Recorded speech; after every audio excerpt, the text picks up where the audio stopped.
எல்லோருக்கும் வணக்கம். இப்போ நீங்கள் பார்த்துக்கிட்டு இருக்க இந்த பிக்சரில் இருக்கக்கூடிய பிளாஸ்டிக் குப்பைகள் எல்லாத்தையுமே அப்புறப்படுத்தலாம். ஏன் இந்த நல்ல புத்தி அப்படின்னா, இன்றைக்கி தமிழ் புத்தாண்டு சித்திரை 1. ஸோ இன்றைக்கி ஏதாவது ஒரு நல்ல விஷயத்தை செய்யலாம் அப்படின்ற ஒரு எண்ணம் எங்களுக்குள்ளே தோணுச்சு.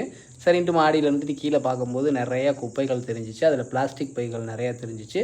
சரி, அது எல்லாத்தையும் இன்றைக்கி இங்கேருந்து அப்புறப்படுத்திடலாம், எடுத்து வந்து குப்பை தொட்டியில் போட்டுடலாம் அப்படின்னு சொல்லிட்டு நாங்கள் பொறுக்க ஆரம்பிக்கலாம்னு சொல்லிட்டு பொறுக்க ஆரம்பித்தோம். ஃபஸ்ட்டு வந்து ரைட் சைடு இருக்க ஏரியா எல்லாத்தையும் பொறுக்கணும். அப்புறம் கண்ணுக்கு தெரியக்கூடிய இந்த கவர் பண்ணுற இடங்களில் இருக்கக்கூடிய எல்லா விஷயத்தையும் எடுத்துக்கிட்டு இருந்தோம். உங்களுக்கே தெரியும் ஃபஸ்ட்டு அந்த பிக்சரில் எவ்வளோ குப்பைகள் இருக்குன்றது.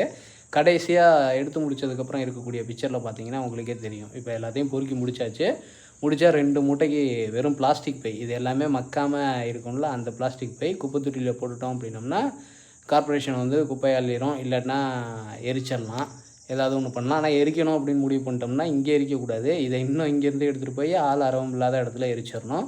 இப்போ இந்த இடத்த பாருங்கள் எவ்வளோ க்ளீன் ஆயிடுச்சுன்னு. இதுக்கு பிடிச்சிருந்த